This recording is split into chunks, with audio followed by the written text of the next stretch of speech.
Við ætlum að fræðast aðeins þessar reikistjörnur sem að NASA uppgötvaði á dögunum. Þetta er gríðarlega spennandi. 7 reikistjörnur í einstöku sólkerfi og sá sem veit, allavega meira þetta en ég, heitir Sævar Helgi Bragason. Heill og sæll félagi. Sællustu. Erðu gaman að heyra í þér? Sumleðis. Þú varst að klára kennslu, hvað er að kenna? Ég er að kenna stjörnufræði í menntaskólanum í Reykjavík. Já, ég hef náttúrulega ekkert þurft að spyrja þessu. Nei, svona innan önnur störf sem tengjast einmitt stjörnuvísindum. Já. Nákvæmlega. En já, þetta er spennandi uppgötun, ekki spurning. Og ég ætla að taka fram líka skýrt að þetta er ekki bara NASA uppgötun, þótt að NASA taki eiginlega allt kreditið. Þetta er sem sagt cirka 80 vísindamenn frá 8 þjóðum og flestir eru frá Evrópu og í þessu tilviki voru fleiri evrópskir sjónaugar í raun og veru notaðir heldur en NASA sjónauki, þannig að svona þetta er fyrst og fremst evrópsku uppgötun, en það er nú svo sem bara svona geopolítískt rugl eitthvað sem við þurfum ekkert að velta alltaf mikið fyrir okkur. Nei, en NASA vil taka kreditið. Já, eins og svo oft áður, það er bara góðlega í þessu tilviki. Já, en hvað, þetta sólkerfi sem að var fundið núna á síðustu dögum, hvað er svona einstakt við þetta? Það sem er einstakt við þetta er fyrsta lagi í fyrsta skipti sem við finnum svona margar bergplánetur á stærð við jörðina í einu og sama sólkerfinu. Það eru sem sagt 7, allar álíka stórar og efnismiklar á jörðin okkar.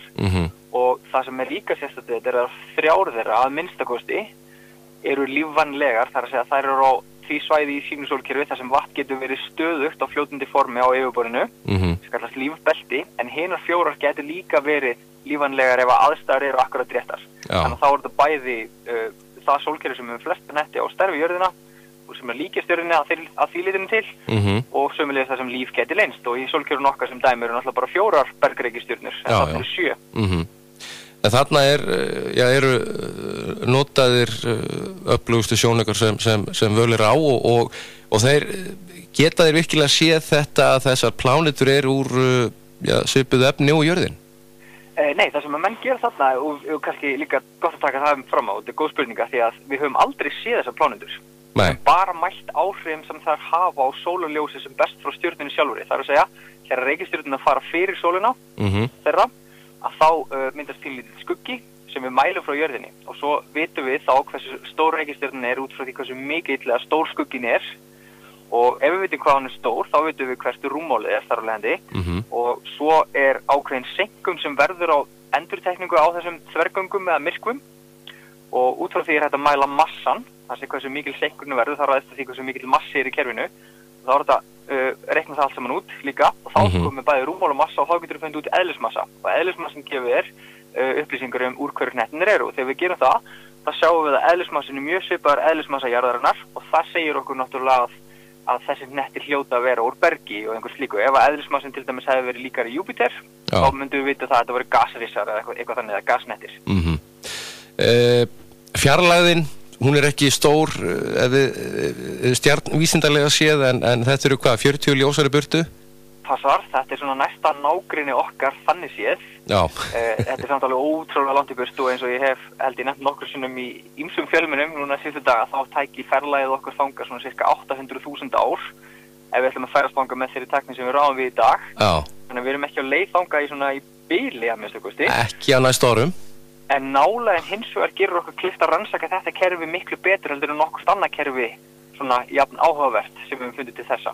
Kepler sjónaukinn sem er líka NASA sjónauki, hann hefur fundið reikistjörnur sem eru miklu lengra í burtu og þar lendi miklu erfiðara að rannsaka þær. En þetta er bara svona nánast bakgarðurinn okkar, þannig að það gerur okkur kleift að beina öllum stærstu sjónaugum jarðar sem við eigum í dag og líka stærstu sjónaugum heimsins í framtíðinni að þessu sólkerfi og rannsaka það býsna náið og jafnvel svona þefað á lofthjúpnum til þess að kanna hvort að það leynist eitthvað áhugavert þarna. Til dæmis ef við myndum finna metan, koldíoxíð, súrefni og eitthvað svoleiðis, þá er það náttúrulega rosalega sterk vísbending að þarna væri eitthvað virkilega spennandi eiga sér stað. En svo getum við náttúrulega bara fundið bara koldíoxíð og þá er hnötturinn kannski bara eins og Mars eða þá eins og Venus og allt þar á milli er svo sem alveg mögulegt.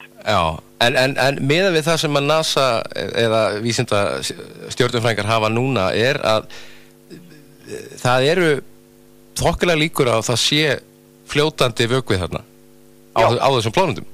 Akkurat, og það er mitt vegna þess að það eru akkurat þessar 3 þarna akkurat á þessu passlega heita svæði í sínu sólkerfi þar sem mitt vatn getur verið stöðugt og ef að þetta sólkerfi verður fyrir tíðum árekstrum til dæmis halastjarna og smástirna og eitthvað svoleiðis, þá nokkuð ljóst að vatn hlýtur að leynast þarna á yfirborðinu. En svo getur náttúrulega líka verið að vatni hreinlega sé bara rosalega tímabundin vökvi þarna, endist ekkert mjög lengi þar að segja og muni þar alveg endi bara hreinlega ekki mynda neitt líf, þannig að sé bara hreinlega allt of salt og allt of súrt eða eitthvað þannig. Það eru rosalega margir möguleikar sem getur komið í veg fyrir líf. Og við viljum náttúrulega helst útiloka þá alla áður en við drögum þályktun að það sé eitthvað líf þarna.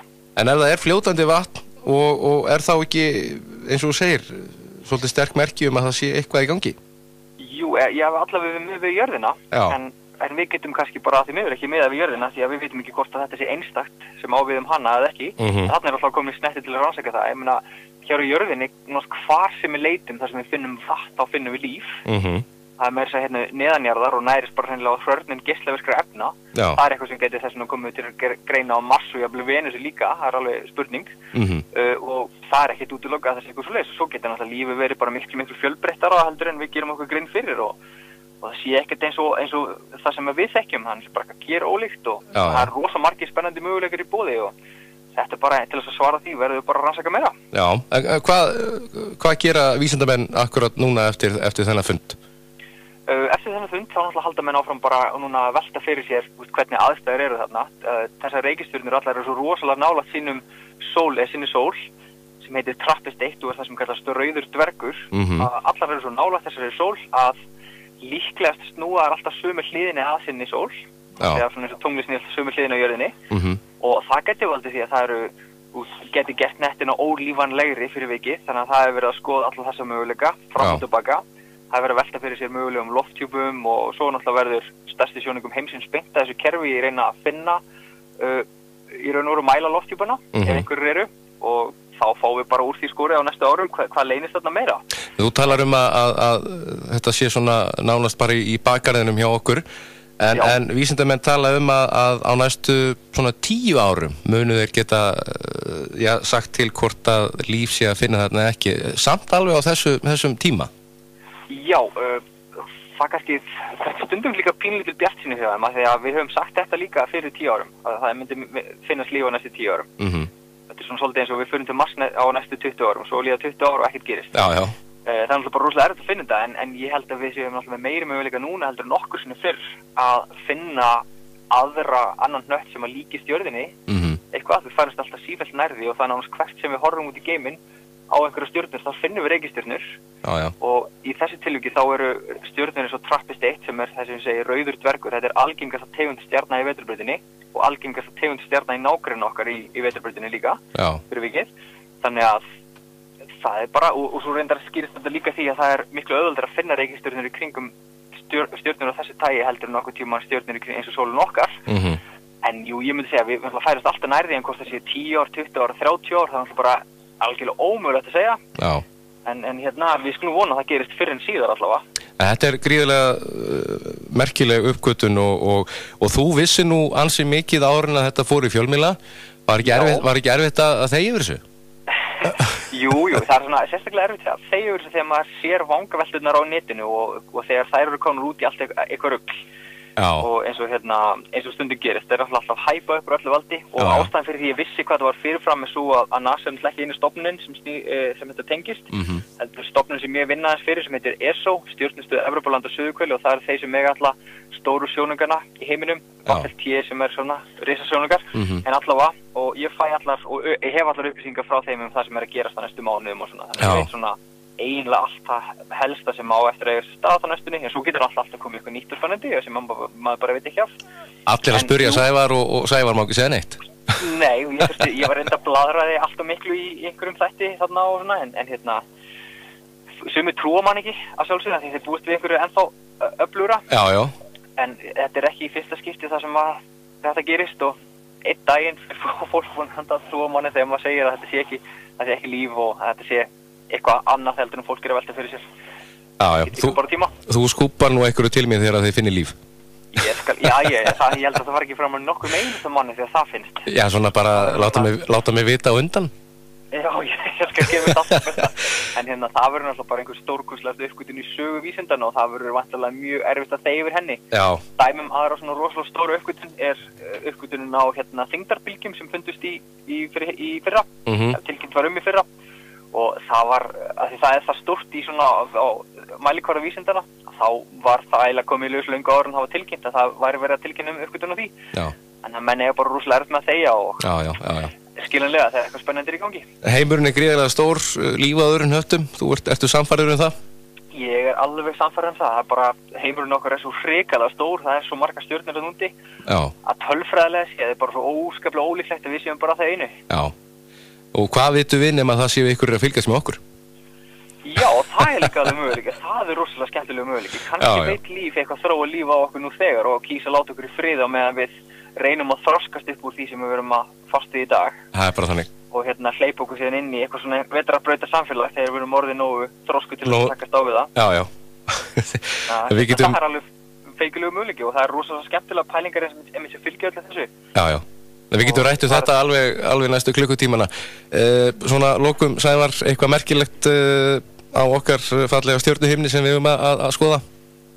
Já, núna, 1. mars, þá hvetur fólk til að horfa til himins kvöldið, af því að þá verður tunglið vaxandi, svona eins og sigðarlaga á himninum, og Venus, sem hefur nú skínað ansi skert í vetur, verður áfram rosalega sker á himninum, þannig að ég hvet fólk til að horfa til himins þá sérstaklega, af því að það mjög falleg samstæða Mars, Venus og tungsins sem verður þar, þannig að Venus þessi rosalega skera stjarna sem hefur blikkað svona fallega á himninum undanfarnar vikur, en núna í lok mars þá fer hún á milli jarðar og sólar, og hverfur þarlandi himninum, en svo verður hún aftur mjög skær á morgun himninum núna næsta haust.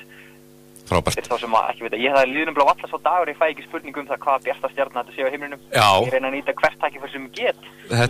Nákvæmlega, hún hefur ekkert farið fram hjá neinum og allavega ekki mér, hún er Venus.